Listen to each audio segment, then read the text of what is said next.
ज़वील एहतराम मशाइख सादात हाज़रीन अहले सुन्नत व जमाअत, अस्सलामु अलैकुम व रहमतुल्लाहि व बरकातुहू।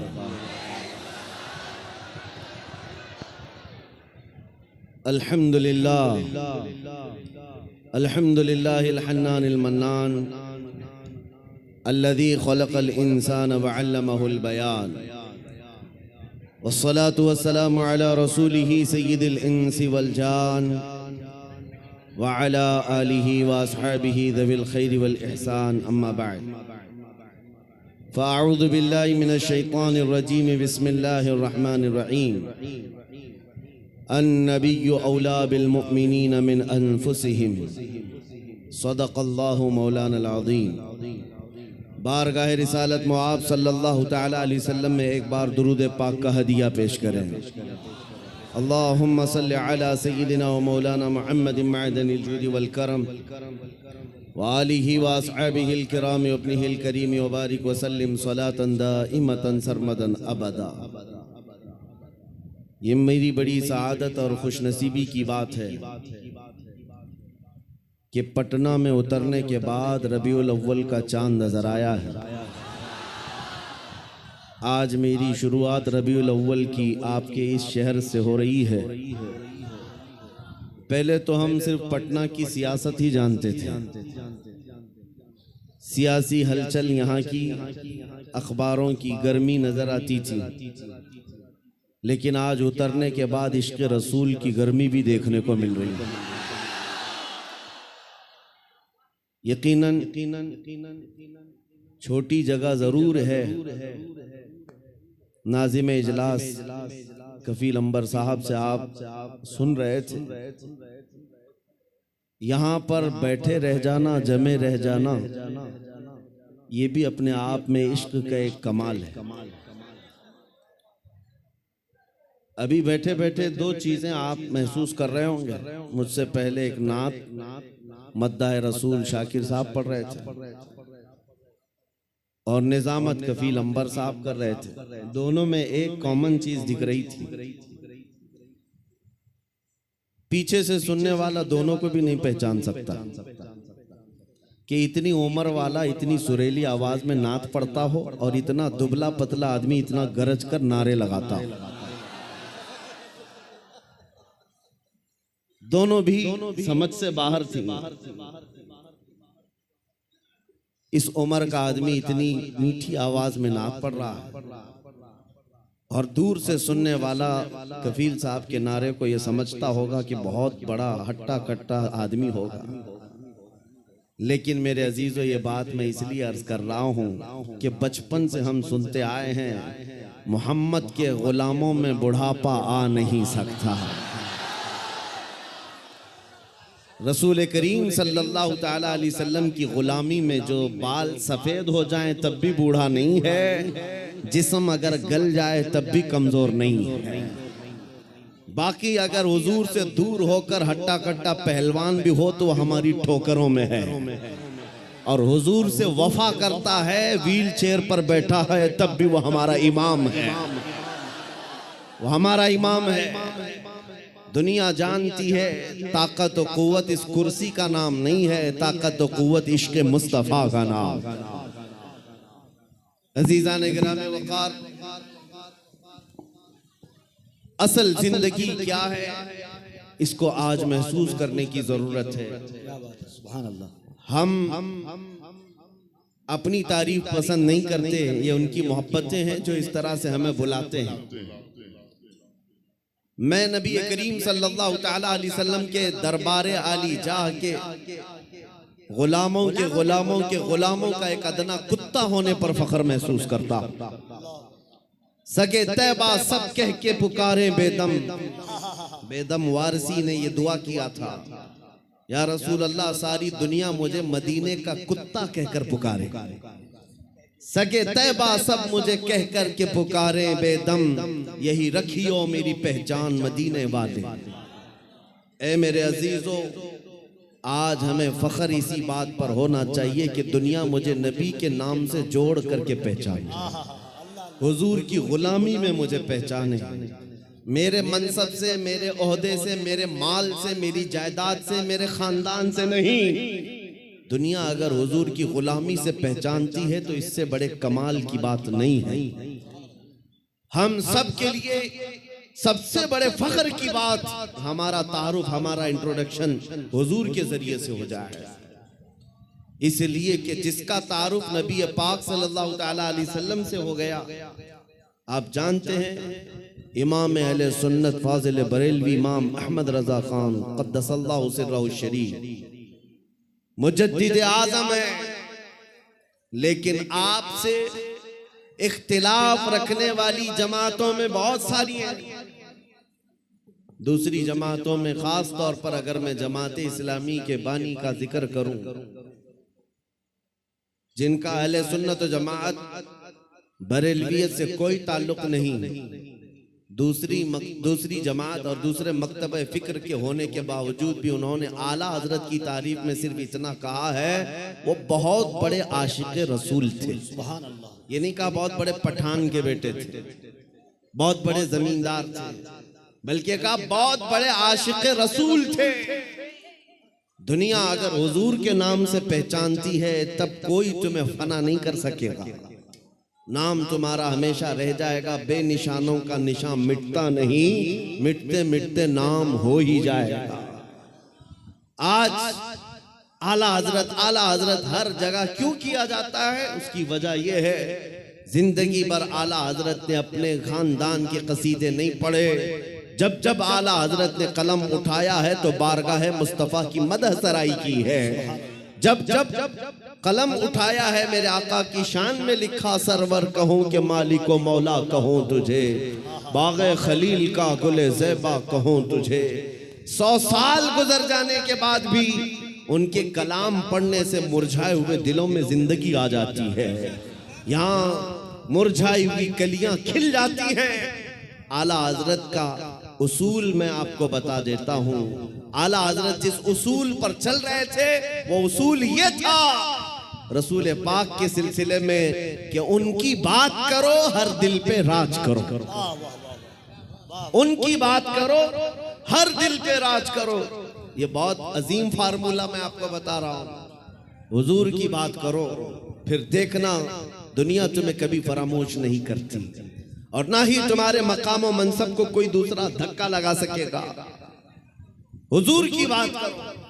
आज हमारे दरमियान इख्तिलाफात ने जो जन्म लिया है उसकी एक असल वजह यह भी नजर आती है कि हम असल को छोड़कर फरा में लग गए। हम जगह जगह छोटी छोटी जमातें बनाकर, छोटे छोटे हलके बनाकर उसके प्रचार में लग गए, जबकि हमें चाहिए कि हमारी सारी एनर्जी बादशाह आजम की तारीफ में खर्च हो, हुजूर अकरम सल्लल्लाहु तआला अलैहि वसल्लम के लिए वक्फ हो जाओ। इसलिए कि आला हज़रत इमाम अहले सुन्नत को हमने देखा, पूरी जिंदगी देखो।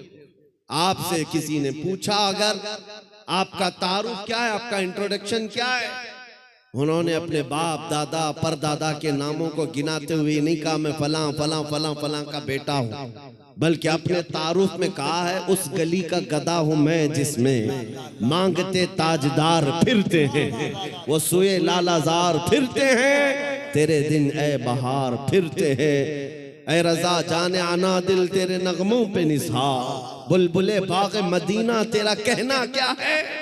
उन्होंने दुनिया को अगर तारुफ कराया है तो नबी के वास्ते से कराया है।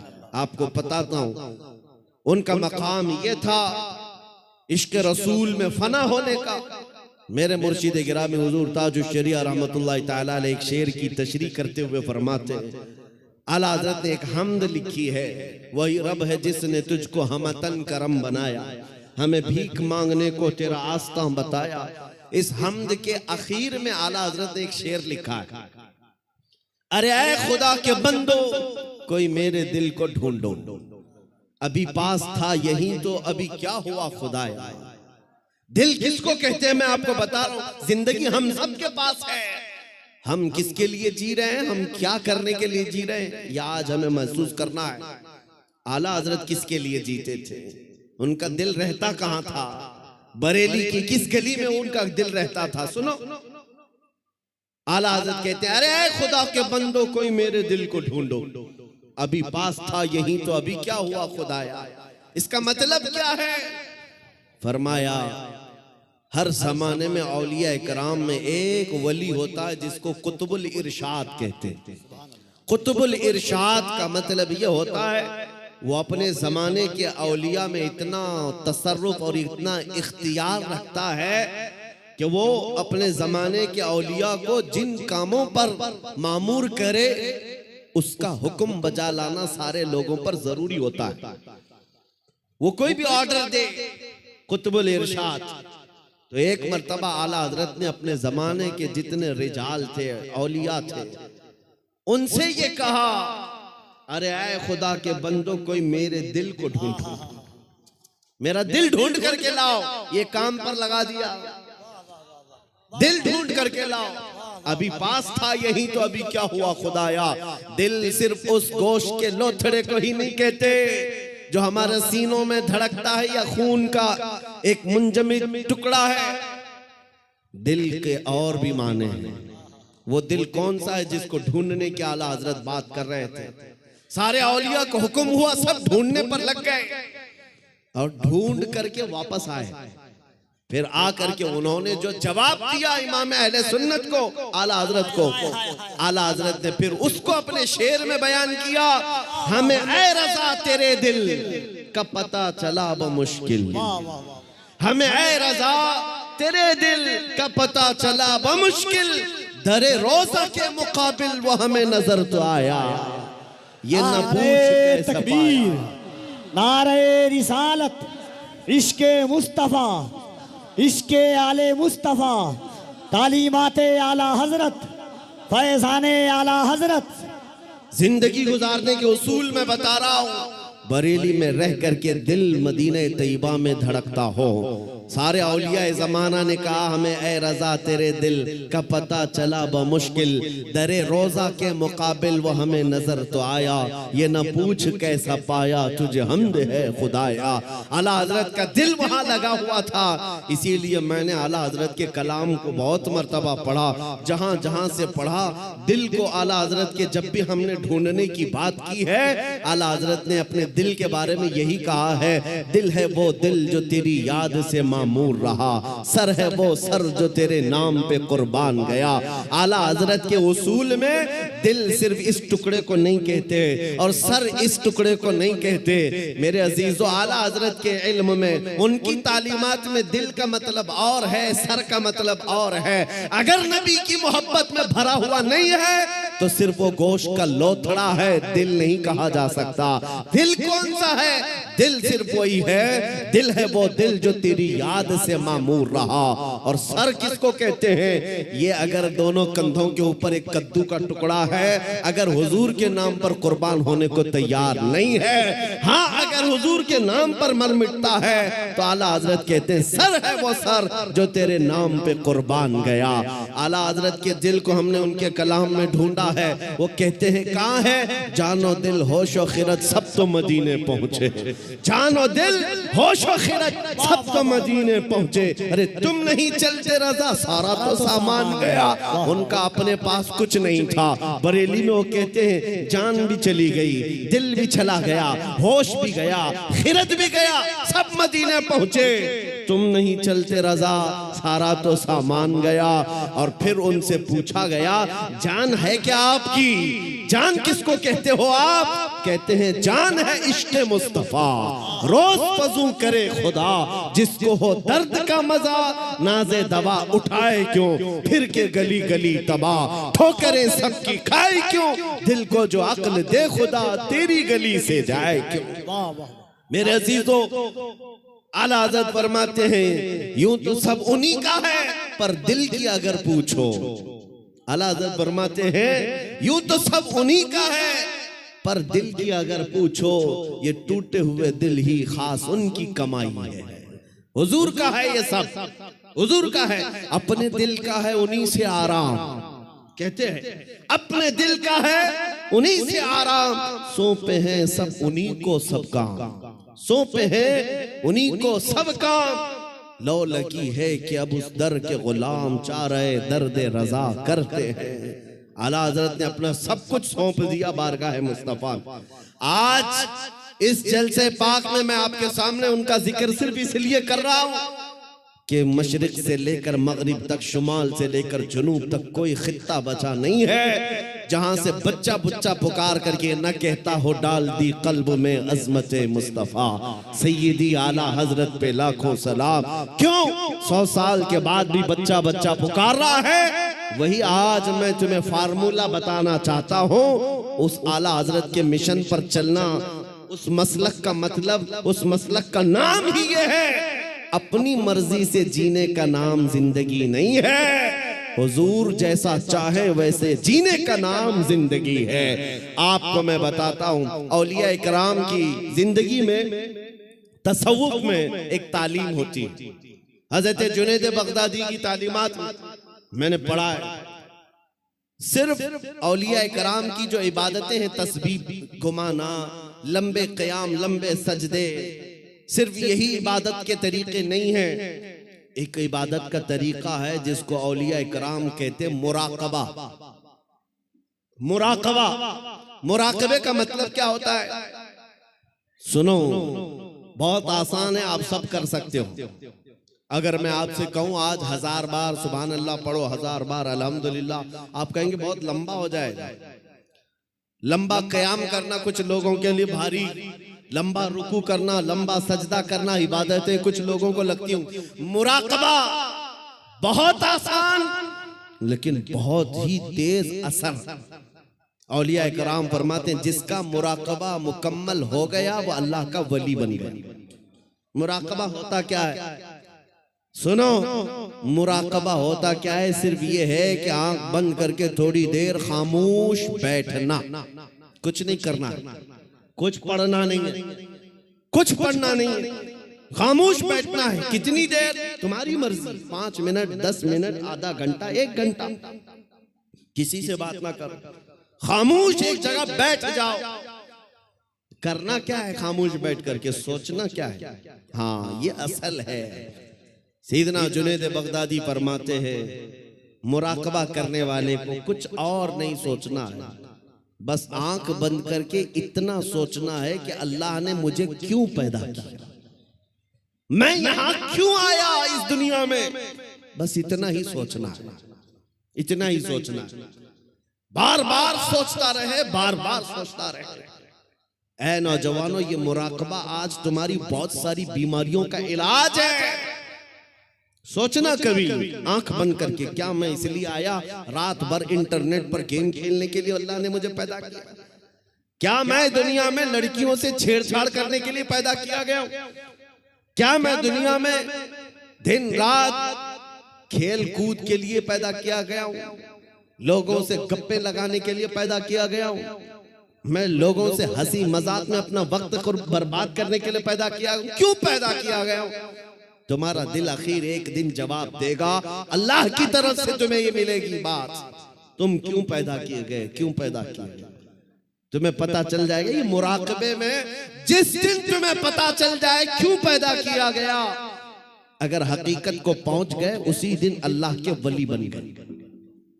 अब मैं आपको बताता हूं, जिन लोगों का मुराकबा मुकम्मल हुआ वो जिंदगी में अगर सोचते सोचते इस नुक्ते को पहुंच गए कि मैं क्यों पैदा हुआ, तो फिर आंख खोल करके वो पुकार कर कहते हैं हम दुनिया में क्यों पैदा हुए। नतीजा निकला, दहन में जुबान तुम्हारे लिए, बदन में है जान तुम्हारे लिए। या रसूल अल्लाह, हम आए यहाँ तुम्हारे लिए, उठे भी वहां, हम अपने लिए नहीं आए, आका आपके लिए आए। मुराकबे में जो इस नुक्ते को पहुंच गया, बरेली का इमाम पुकार कर कहने लगा मुझे अल्लाह ने खेल कूद के लिए नहीं बनाया, मुझे अल्लाह ने सिर्फ बाजारों की जीनत के लिए नहीं बनाया, मुझे अल्लाह ने जिंदगी अपनी मर्जी से गुजारने के लिए नहीं बनाया। और उस आला हजरत के अजीम पोते ताजुश्शरिया ने भी पुकार कर कहा, जब उनका मुराकबा मुकम्मल हुआ, जब वो सोचते रहे मैं क्यों पैदा हुआ, मैं क्यों दुनिया में आया, तब फिर ताजुश्शरिया ने भी जवाब दिया हम इसलिए पैदा किए गए गए हैं। जिंदगी ये नहीं किसी की किसी के लिए, जिंदगी है नबी की नबी के लिए। ना समझ मरते हैं जिंदगी के लिए, जीना मरना है सब कुछ नबी के लिए। नारे तकबीर, नारे रिसालत, जश्न ईद मिलादुन नबी, आमदे माहे रबीउन नूर। जिंदगी हुजूर पाक सल्लल्लाहु अलैहि वसल्लम के लिए अमानत बन करके अमानत बना कर दी गई है। तुम क्या समझते हो ए नौजवानों? आपको ये लगता है जवानी की आज ताकत तो कुव्वत है, मुझे अपने मर्जी से फैशन करने दो, अपने मर्जी से मॉडर्न जिंदगी गुजारने दो, और दुनिया के पीछे तुम चल पड़े, उस दुनिया के पीछे जो हर दिन अपना शोहर बदलती है। आला हज़रत फरमाते शहद दिखाए जहर पिलाए, कातिल डाइन शोहर कुछ, इस मुर्दार पे क्या ललचाना, दुनिया देखी भाली है। तुम्हें मालूम है यहाँ कितने हीरो आए उसके बाद जीरो हो गए। यहाँ जवानी में अपने मेकअप से चमकने वाले बुढ़ापे में ढीले पड़ गए। यहाँ लोग रोजाना बदलते रहे हैं, किसी भी फील्ड में देख लो। कुछ लोगों को लगता है पर्दे सीमी पर बॉलीवुड और हॉलीवुड पर थिरकने वाले, मुजरे करने वाले स्टार हैं, ये बड़े बड़े हीरो हैं और उनके पीछे कौम भागती है। मियाँ ये सिर्फ और सिर्फ ढलती छांव है। थोड़े दिनों के बाद इनके चेहरे का गाजा उड़ गया तो यही कौम दूसरा हीरो ढूंढती है, दूसरा इन्हें चाहिए। और नेता नगरी में भी देखा गया 40-40 साल बेचारे पार्टियों की खिदमत में लगे रहे, बुढ़ापे में फिर आने के बाद पार्टी ने कोने में बिठा दिया। अब तुम्हारा काम खत्म हो गया, तुम्हारा काम खत्म हो गया, अब नौजवान दूसरे आएंगे। लेकिन मेरे अजीजों, एक मकतबा मैंने ऐसा देखा, एक मदरसा ऐसा देखा, यह हुजूर के गुलामों का है। यहाँ जितना बूढ़ा होता है उतनी इज्जत बढ़ती जाती है, जितना बूढ़ा हो जाए उतनी इज्जत बढ़ती चली जाती है। मेरे अजीजों, 85 साल 90 साल के उलमा भी आज मौजूद हैं, कौम उनको देखती रह जाती है। तुम 25 साल के 1 लाख नौजवान लाकर खड़ा कर देना और फिर एक तरफ सिर्फ ताजुल शरिया का चेहरा दिखा देना, लाखों की तरफ निगाहें नहीं जाएंगी, उस एक चमकते हुए चेहरे की तरफ लोग देखेंगे। नारे तकबीर, जरा दोनों हाथों को उठाकर बस्ती बस्ती करिया करिया, बस्ती बस्ती करिया करिया, इल्म का सूरज फैज का दरिया। अजीजा निगरामी वक़ार, मैं ये बातें इसलिए अर्ज कर रहा हूं कि इन बुजुर्गों ने जो खूबसूरती हासिल की है वो पाउडर लाली के मेकअप से नहीं, मेरे मुस्तफा के कदमों से हासिल की है, नबी पाक की वाबस्तगी से मिली है। लोगों को आज ये लगता होगा, मैं आपको बताऊं, तहदीस नेमत के लिए कह रहा हूं, मैं अपनी बड़ाई अपनी फजीलत की बात नहीं कर रहा हूं। किसी को अगर ये लगता हो कि सोशल मीडिया की वजह से इनको बहुत ज्यादा लोग चाहने लग गए, सोशल मीडिया यूट्यूब इंस्टाग्राम सब इन्होंने फैला रखा है, इसलिए भीड़ जमा हो गई, हजारों लोग सोशल मीडिया पर हरकतें कर रहे हैं, बहुत वहां मैदान में मौजूद हैं, मगर मेरे अजीजों ये मेरे फन का कमाल नहीं है। आज जहां जाएं परवानों का हुजूम जो मेरे सामने नजर आता है, बात सिर्फ इतनी है, जब तक के मदीने से इशारे नहीं होते, रोशन मेरी किस्मत के सितारे नहीं होते, ये नाज़ी अंदाज हमारे नहीं होते, झोली में अगर टुकड़े तुम्हारे नहीं होते, जब तक बिके न थे तो कोई पूछता न था, या रसूल अल्लाह तुमने खरीद कर हमें अनमोल कर दिया। नारे तकबीर, नारे रिसालत, नाजदारे खत्मे नबूवत, नामूसे मुस्तफा, अजमते मुस्तफा, शौकते मुस्तफा। मेरा यकीन है सारा सोशल मीडिया फना हो जाए, मैं किसी पहाड़ के अंदर बैठकर मेरे नबी की बात करूं, मेरा खुदा कादिर है, वो लाखों के दिलों में हमारी बात को पहुंचाएगा। ये कमाल मैं इसका नहीं समझता सोशल मीडिया के जरिए से, इंटरनेट का दौर हो। नहीं मेरे अजीजों, हुजूर की अजमत बयान करो, चाहे तुम तन्हा हो, मौला पूरी कायनात में तुम्हारे चर्चे फैला देता है। ये रब्बे जुल जलाल की शान है। इब्राहीम अलैहिस्सलाम जब मक्का मुकर्रमा से आवाज दे रहे थे तो पूरी कायनात में आपकी आवाज को अल्लाह ने पहुंचाया। रब कादिर है, जिसकी आवाज को चाहे वो पहुंचाए, लेकिन तुम्हारी लिए जिम्मेदारी आज ये है, तुम इनके उनकी जय विजय करना छोड़ दो, इधर उधर के पट्टे डालना छोड़ दो। तुम्हें दुनिया चाहे जितने भी लिबास बदल लो, दुनिया तो हुजूर के नाम से ही पहचानती। ये बात तय है, तुम जहां जाओगे हुजूर के नाम से तुम्हें पहचानती। जिस दिन तुमने नाम कहा, तुमको ये नहीं कहेंगे बिहार का है, पटना का है, फलां का है। दुनिया तुम्हें अगरचे गांव के नाम से जान जाएगी, लेकिन तुम्हारी निस्बत वो सीधे मदीने के ताजदार से जोड़ कर देखती। ये पक्की बात है। और आपको क्या इस बात पर कोई आपत्ति है कि दुनिया हुजूर की गुलामी से आपको पहचाने तो आपको ऐब लगता है? फखर होगा कि नहीं होगा? अगर हुजूर की गुलामी से दुनिया तुम्हें पहचानने पर फखर होगा तो मेरी बात सिर्फ इतनी सुन लो, पूरे के पूरे ही गुलाम क्यों ना हो जाए। जब गुलाम होना ही है तो पूरे क्यों ना हो जाए। आला हजरत ने क्या खूब कहा, आज ले उनकी पनाह, आज मदद मांग उनसे, कल न मानेंगे कयामत में अगर मान गया। उन्हें जाना उन्हें माना, न रखा गैर से काम, लिल्लाहिल हम्द मैं दुनिया से मुसलमान गया। आज मैं आपको बात बताता हूँ। इमाम गजाली रहमतुल्लाह ताला अलैह से पूछा गया, जब उम्मत पर कोई सख्त वक्त आ जाए, तवज्जो चाहता हूँ, इलाज, उम्मत पर ऐसी कठिनाई आ जाए कि फितनों का उरूज हो जाए, फितने बहुत बढ़ जाएं, उम्मत मुस्तफ़ा की शौकत पर सवाल आ जाए, ऐसे वक्त में इलाज क्या है उम्मत मुस्तफ़ा के लिए, क्या आप हल बताते हैं? आज हमसे भी लोग पूछते हैं, इंटरव्यू में पूछते हैं, मुसलमानों के लिए हल क्या है?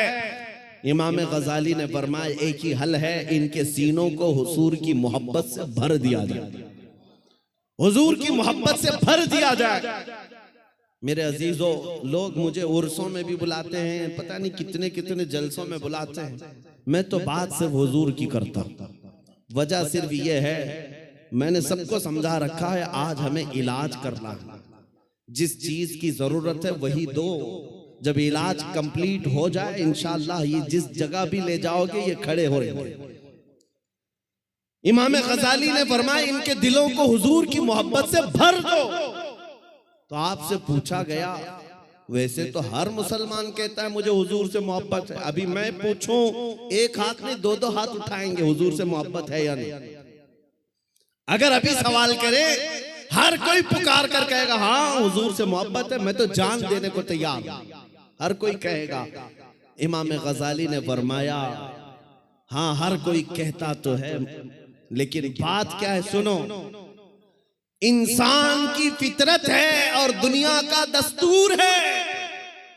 जो इंसान जिससे जितनी मोहब्बत करता है, दिन में उसका बार बार जिक्र भी करता है, बार बार उसको याद करता है, बार बार याद करता है। और जब बार बार किसी का जिक्र करने लग जाए तो समझ लो उसका दिल भर गया है, इश्क से, मोहब्बत से भर गया है। और नहीं, जिक्र ही नहीं करता, यूं ही कहता है, तो वो झूठा आदमी, वो झूठ बोलता है। हुजूर से मोहब्बत कहता तो है, लेकिन उसकी जिंदगी में नजर कभी नहीं आता। कहीं ऐसा तो नहीं मेरे अजीजों, आज मैं नौजवानों को देखता हूं, फिल्मी गानों के इनको लाइनें याद हो जाती हैं, फिल्मों के डायलॉग याद हो जाते हैं, मेरे नबी की 4 हदीसें क्यों नहीं याद? अगर हुजूर से कसरत से मोहब्बत होती तो हुजूर की अदाओं से भी मोहब्बत होती, हुजूर के जुमले तुम्हारी जुबानों पर गर्दिश कर रहे होते, बार बार तुम उनका जिक्र कर रहे होते। और फरमाया बुजुर्गों ने, जो कसरत से हुजूर पर दुरूद पढ़ता रहता है दिन भर रात भर, समझ लो उसका दिल भरा हुआ है हुजूर की मोहब्बत से, क्योंकि बार बार वो जिक्र कर रहा है, बार बार याद कर रहा है। एक बुजुर्ग की बात मैं आपको बताता हूं। एक बुजुर्ग ने एक शख्स की तरबियत कैसी की थी। मुरीद था, अपने शेख से आकर कहा मोहब्बत कैसे करूं, मोहब्बत कैसी होनी चाहिए। कहा एक काम कर, मैं एक भैंस तुझे देता हूं, उसको पाल। बिहार वाले अच्छी तरह समझ सकते हैं। भैंस बुजुर्ग ने अपने मुरीद को दी और कहा इसकी बहुत अच्छी देखभाल करना, बार बार इसका ख्याल रखना। 1 महीने के बाद आना, मुलाकात करना। 1 महीने के बाद आया, हजरत ने पूछा कैसा है, क्या हाल है। कहा मैं बहुत अच्छा हूं। तेरी भैंस कैसी है। कहा वो भी बहुत अच्छी है। तुम खाना खाए। कहा हाँ मैं खाना खा लिया। तुम्हारी भैंस। हाँ वो भी खाना खा चुकी है।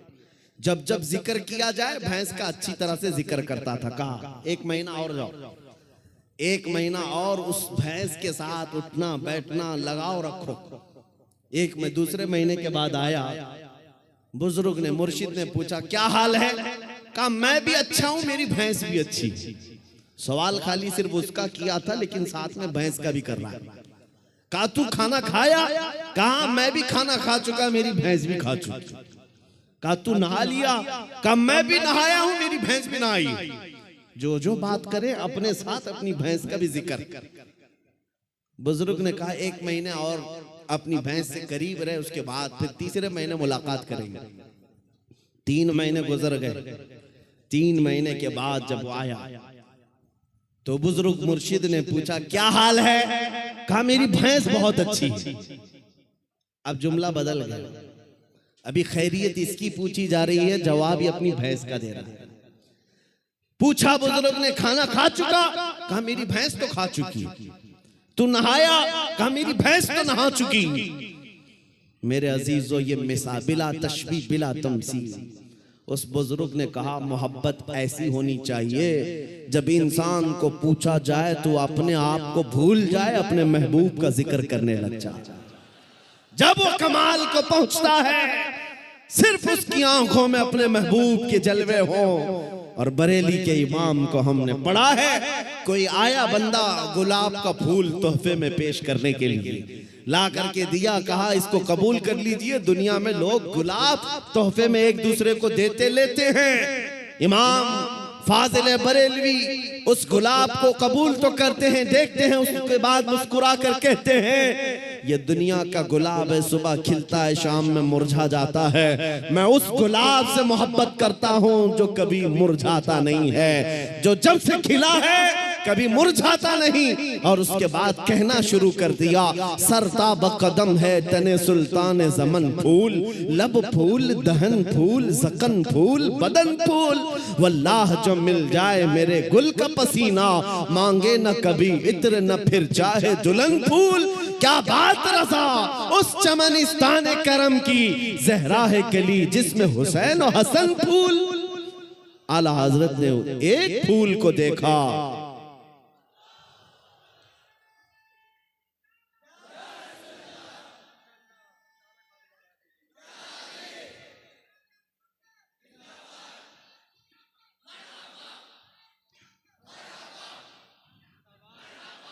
हुजूर पाक सल्लल्लाहु ताला अलैहि वसल्लम का जिक्र आया। आला हजरत ने सारे फूल फूल फूल पर एक नात ही लिख दी। यह इश्क का दर्जा होता है, जिक्र अपने महबूब का ज्यादा करे, अपना नहीं। यहाँ लोग तुर्रम खां बने हुए अपने ही बड़ाइयां करने लग गए। आला हजरत ने अपनी तो छोड़ो, किसी दुनियादार की तारीफ करने पर भी रजामंद नहीं हुए। जब किसी ने कहा भी किसी का कसीदा लिख दो तो आपने यही जवाब में कहा करो मद है अहले दुवल रजा, पड़े इस बला में मेरी बला।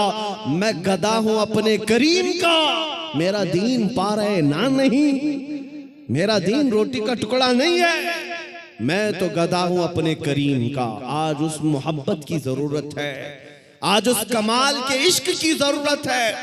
मैं आपसे पूछता हूं मेरे अजीजों, आप हुजूर पाक सल्लल्लाहु ताला अलैहि वसल्लम से बेहद मोहब्बत करते हैं, मुझे पता है, दिल से मोहब्बत करते हैं, लेकिन जिंदगियों में उसका इंप्लीमेंट, उसका निफास क्यों नहीं कर पाते? जिस दिन हम कौल और फेल में एक हो जाएं, जो कह रहे हैं वही करने भी लग जाए तो समझ लो फिर आपने इश्क का कमाल पा लिया। फिर दुनिया तुम्हारी इन हस्तियों से खौफ खाने लग जाएगी जैसे कैसर और किसरा बादिया नशीन अरब से खौफ खाती थी। जब मदीने के सहरा से निकल करके बगैर चप्पल के पैबंद लगे कपड़े पहनकर सहाबा निकले थे, ईरान भी कांपने लग गया था, रोम भी कांपने लग गया था। उस वक्त की सुपर पावर ताकतों को अगर किसी ने धूल चटाया है, मेरे नबी के गुलामों ने धूल चटाया है। हुजूर के आशिकों ने उन्हें घुटने पर लाकर मजबूर कर रखा था। आपको पता है उनके नजदीक इज्जत क्या थी? आपको बताता हूँ, सैयदना उमर इब्ने खत्ताब रदियल्लाहु ताला अन्हु का दौरे खिलाफत है। मदीने से एक फौज निकली, किसरा को खत्म करके आती है। ईरान की हुकूमत जो किसरा कहलाती थी उस जमाने में खत्म कर दी गई। इस्लाम का परचम लहराया। वो दौर ऐसा था, सुपर पावर था उस वक्त ईरान, सुपर पावर ताकत थी। हजारों नहीं लाखों की फौज उनके पास थी। जब टुकड़े टुकड़े हो गए, सहाबा की हुकूमत आई, माले गनीमत हाथ आया तो बहुत सारा माल वहां से मदीने लाया गया, उसमें कीमती सामान भी थे। उस वक्त मदीने तैयबा ईरान के बादशाह के दरबार में बिछाया जाने वाला सबसे महंगा कालीन भी मदीना लाया गया। सहाबा ने उमर इब्ने खत्ताब अमीरुल मोमिनीन रदियल्लाहु ताला अन्हु के पास वो कालीन पेश किया। कहा ये कालीन वो है, बादशाह जब किसी से बहुत खुश होता तो थोड़ी देर इस कालीन पर उसको बिठा देता और वो जिंदगी भर बैठने वाला फख्र करता, मैं बादशाह के महंगे कालीन पर बैठ कर आया हूँ, मैं बादशाह के महंगे कालीन पर बैठ कर आया हूँ। इस कालीन की अजमत है, लोग इसकी बड़ी तारीफ करते हैं, बड़ी बुलंद कालीन है।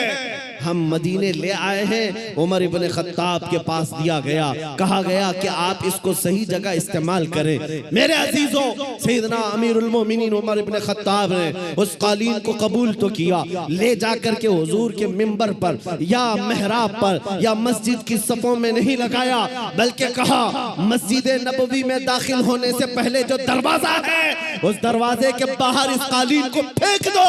जो मस्जिद के अंदर आए वो अपने पैरों को पोंछ करके आए, पैरों को पोंछ कर अंदर आए, इसलिए कि किसरा बादशाह जिस पर बैठकर फख्र करता था, दुनिया को ये पता चल जाए वो मोहम्मद अरबी के गुलामों के धूल के बराबर होते।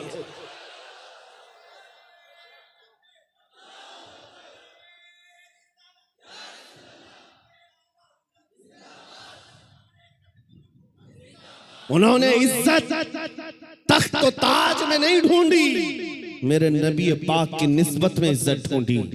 आपको पता है एक साहबी हजरत नौमान एक बादशाह के यहाँ गए थे, तवज्जो, बादशाह के यहाँ मेहमान बुलाए गए थे, कासिद बनकर गए।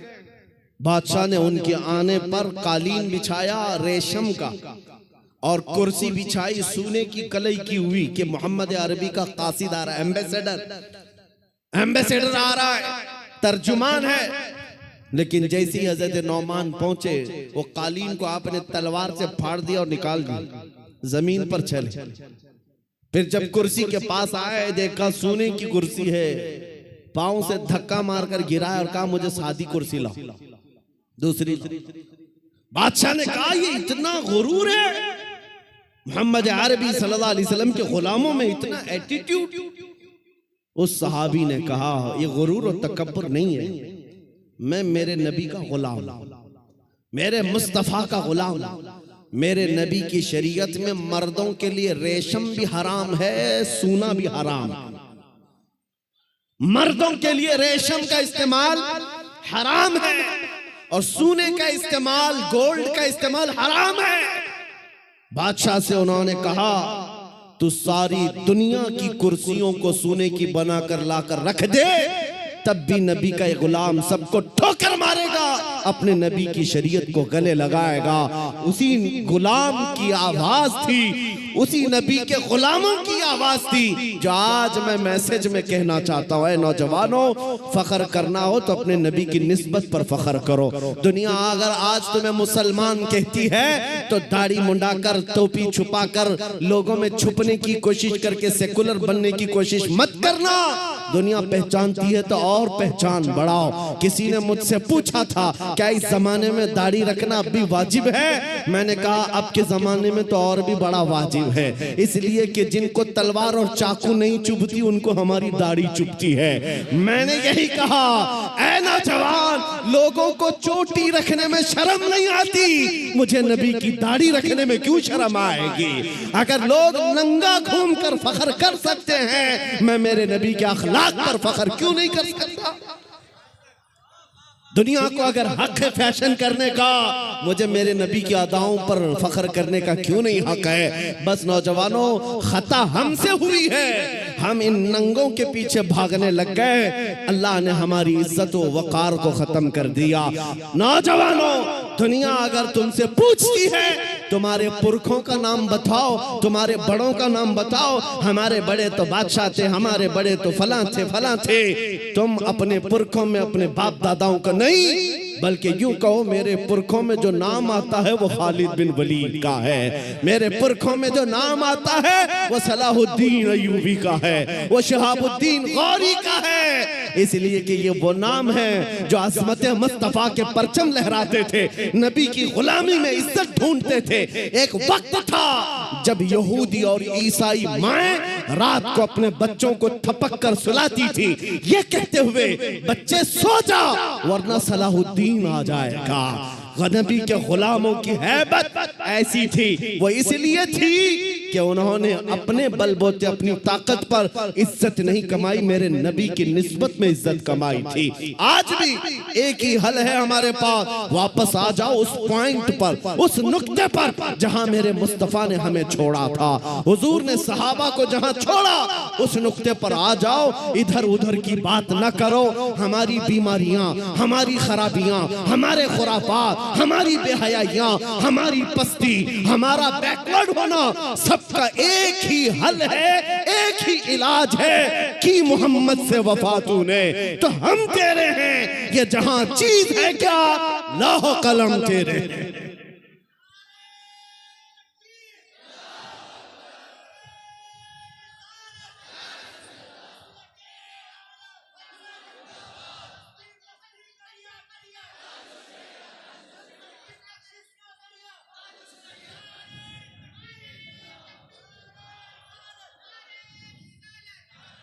अब ये यकीन भी होने लग गया, अल्लाह की जात से मैं कभी नाउमीद नहीं और किसी मुसलमान को होना भी नहीं, नाउमीद ही नहीं। अब यकीन होने लग गया है हिंदुस्तान का सुन्नी मुसलमान जाग रहा है, बेदार हो रहा है। और इसी को कहा है इकबाल ने निकल करके सहरा से, जिसने उलट दिया था तख्ते रोमा को, सुना है कुदसियों से मैंने कि वो शेर फिर होशियार होगा। दुनिया आज खौफजदा इसी बात से है कि तुम उठ रहे हो, तुम बेदार हो रहे हो जाना पूरे तौर पर, डरो मत। तुम्हारा नाम किसी मुजरिम कौम से जुड़ा हुआ नहीं है। भौंकने दो कुत्तों को, जितनी मर्तबा कहें आतंकवादी, जितनी मर्तबा कहें दहशतगर्द, जितनी मर्तबा टेररिस्ट, जो बोलना है बोलो। हम तुम्हारे बाप की जमीन पर नहीं जीते और ना ही तुम्हारी सर्टिफिकेट की जरूरत है। हम अल्लाह के बंदे हैं, रसूल के उम्मती हैं। नारे तकबीर, नारे रिसालत, नारे रिसालत, लब्बैक या रसूल अल्लाह, लब्बैक या रसूल अल्लाह। और आपको खौफजदा होने की जरूरत नहीं। जितने पाखंडी गुफे में बैठ करके प्लान बनाकर सोशल मीडिया में छोटे छोटे वीडियो वायरल करते हैं और दहशत फैलाते हैं, कभी किसी मुसलमान की मॉब लिंचिंग करके, कभी किसी के कत्ल की वीडियो वायरल करके, और कभी किसी गुफे में बैठ करके ये कहना इस्लाम का विनाश कर देंगे, इस्लाम को खत्म कर देंगे। मैं चैलेंज करता हूं, तुम अकेले नहीं, तुम्हारे जितने नाजायज बाप है सबको शामिल कर लो, जितनी नाजायज औलाद है सबको मैदान में ले आ जाओ। जाओ, जितने कीड़े मकोड़े हैं सब आ जाएं। इस्लाम को चंगेज ने कुछ नहीं कर सका, हलाकू से कुछ नहीं हो सका। जिन्होंने हमारी खोपड़ियों से मीनार बना दिया था, जिन्होंने मुसलमानों के खून से दरियाए दजला को लाल कर दिया था, उस दौर में इस्लाम खत्म नहीं हो सका। तुम्हारी 5 साल की नशेड़ी हुकूमत से क्या खत्म हो सकता है? इस्लाम तेरी लफ्ज़ न डूबेगी हश्र तक। दोनों हाथों को उठाकर नारे तकबीर, नारे रिसालत, मजहबे इस्लाम से, अज़मते इस्लाम से, शौकते इस्लाम से, रिफाते इस्लाम से, पैगंबरे इस्लाम से, नामूसे इस्लाम से। ये जवानी बरकरार है। उनको बुला करके कभी नेताओं को भी दिखा दे। वो दिन के 12 बजे वोटों का मजमा जमा करके फख्र करते हैं पब्लिक हमारे साथ। उनको ऐसा ही लगता है। और शराब के धुत में जमा होने वाला मजमा और है, इश्क मुस्तफ़ा में आने वाला मजमा और है। 500-100 रुपये लेकर के दिन के उजाले में आना और है।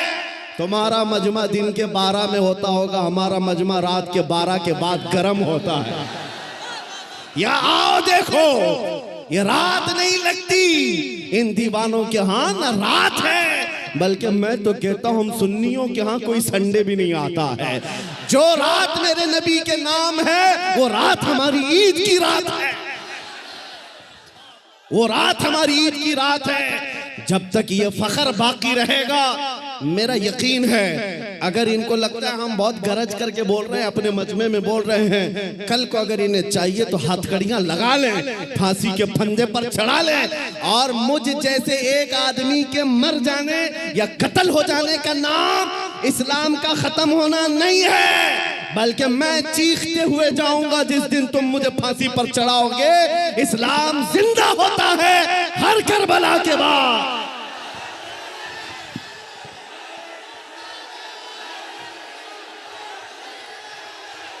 हेलो, लब्बैक लब्बैक या रसूल अल्लाह, लब्बैक लब्बैक लब्बैक या रसूल अल्लाह, लब्बैक लब्बैक लब्बैक या रसूल अल्लाह, लब्बैक लब्बैक लब्बैक या रसूल अल्लाह, लब्बैक लब्बैक लब्बैक या रसूल अल्लाह। नारे तकबीर।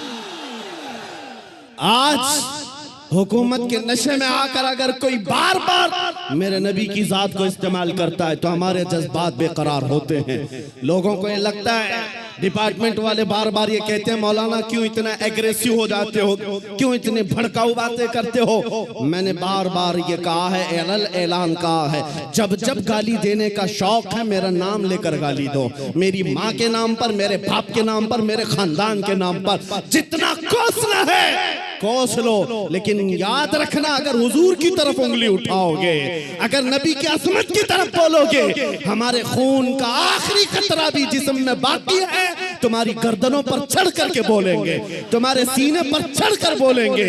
और तुम ये समझते हो तख्त और ताज तुम्हारे पास है, आज फौज और ताकत तुम्हारे पास है। तुम्हारे नाजायज बाप आज से 200 साल पहले अंग्रेजों की शक्ल भी यहाँ मौजूद थी। उन्होंने एक आलिम रब्बानी किफायत अली काफी को फांसी पर चढ़ाया था, एक नहीं 30,000 उलमा को फांसी पर चढ़ाया था। तुम्हारे नाजायज बाप भी ये समझते थे हिंदुस्तान से इस्लाम खत्म हो जाएगा। अरे उनका चूरा भी यहाँ बाकी नहीं रहा, सब खत्म होकर चले गए। तुम भी अपने अंजाम का इंतजार करो, कुछ देर की खामोशी है, फिर शोर आएगा। आज कुत्तों का वक्त है, कल हमारा दौर आएगा। लब्बैक या रसूल अल्लाह, लब्बैक लब्बैक लब्बैक या रसूल अल्लाह, लब्बैक लब्बैक लब्बैक या रसूल अल्लाह, लब्बैक लब्बैक लब्बैक या रसूल अल्लाह, लब्बैक लब्बैक लब्बैक या रसूल अल्लाह, लब्बैक लब्बैक लब्बैक या रसूल अल्लाह। नारे रिसालत। लोग अगर ये पूछते हैं आपकी जज्बाती तकरीरों से होता क्या है, मैं सिर्फ इतना ही कहता हूं, क्या होता है पता नहीं, लेकिन मेरा यकीन ये कहता है मैं जज्बात में लाऊंगा, कोई बच्चा बुज़दिली से नहीं मरेगा इंशाअल्लाह। कोई नौजवान तुम्हारी जूतियां चाट करके नहीं मरेगा, तुम्हारे हाथों में फंस भी जाएगा, नबी नबी कहकर दुनिया से जाएगा। हम अपने जज्बात को जिंदा रखते हैं इसलिए कि जज्बात नहीं है तो वो नामर्द आदमी है। अगर जज्बात हुजूर के लिए जिंदा है उसी को मैं मर्द समझता हूँ, उसी को इंसान समझता हूँ। और जो बेगैरती की बात करते हैं, अरे मसलहत का भी ख्याल करो, हिकमत का भी ख्याल करो, हालात का भी ख्याल करो। ये हालात तुम्हें मुबारक, मुझे मेरे नबी की इज्जत मुबारक। अगर इन हालात में नबी की इज्जत महफूज नहीं है तो हम आजादी से घूम कर कौन से मजे उठा सकेंगे। वो सहाबा की बात तो सुनो, जब जंगे ओहद में ये बात मशहूर हो गई, हुजूर का कत्ल हो गया, सहाबा ने तलवारें छोड़ दी, हाथों से तलवारें छूट गई। इस वजह से कितने काफिरों ने सहाबा का कत्ल कर दिया, कत्ल हो गए 70 सहाबा। क्यों? जब ये खबर फैली थी ना कि हुजूर का इंतकाल हो गया, सहाबा बेइख्तियार कहने लगे, अल्लाह के नबी अगर नहीं है तो फिर जिंदगी कहते किसे? हुजूर आप नहीं हैं तो जिंदगी क्या है? इसलिए ऐ सुन्नियों, आज हमारा जज्बा यही होना चाहिए, अगर हुजूर का नाम सलामत नहीं तो फिर हमारी जिंदगी किस काम की? हम किस खाक के लिए जीते हैं? आज के बाद तकलीफों से और मुसीबतों से घबराना नहीं, तुम अपने दीन पर अमल पैरा रहो। गैर कानूनी कामों की बात मैं नहीं करता, चाकू छुरी तलवार बंदूक की भी बात नहीं करता। मैं तो बात सिर्फ इतनी कहता हूँ, हुजूर का इश्क इतना भर लो कि तुम्हारे चलने फिरने से भी कीड़े फना हो जाए। हाँ, तुम्हारे किसी हथियार की जरूरत नहीं, तुम हुजूर के आशिक बनकर गलियों से घूमो, कुत्ते यूं ही मर जाएं। हाँ, पागल होकर मर जाएं, सिर्फ तुम्हारी खुशबुओं से मर जाएं। बात इतनी है। और मैं आज आखिरी बात ये कहता हूँ, सहाबा का मसलक यही था, उन्होंने कोड़े भी खाए, तलवारें भी खाई, जख्म भी खाए। एक सहाबी साद इब्न रबी, जिनके 12 नेज़े लगे थे, पेट फट गया था जंगे ओहद में, फिर भी कह रहे थे जो आए हुए सहाबा, जाओ नबी को मेरा सलाम कह देना, मैंने उनकी हिफाजत का हक अदा नहीं किया। पेट फट गया, तब भी ये कहते थे, हम आज नरम नरम खाने खाकर, गरम गरम बिस्तरों पर सोकर, सिर्फ यहाँ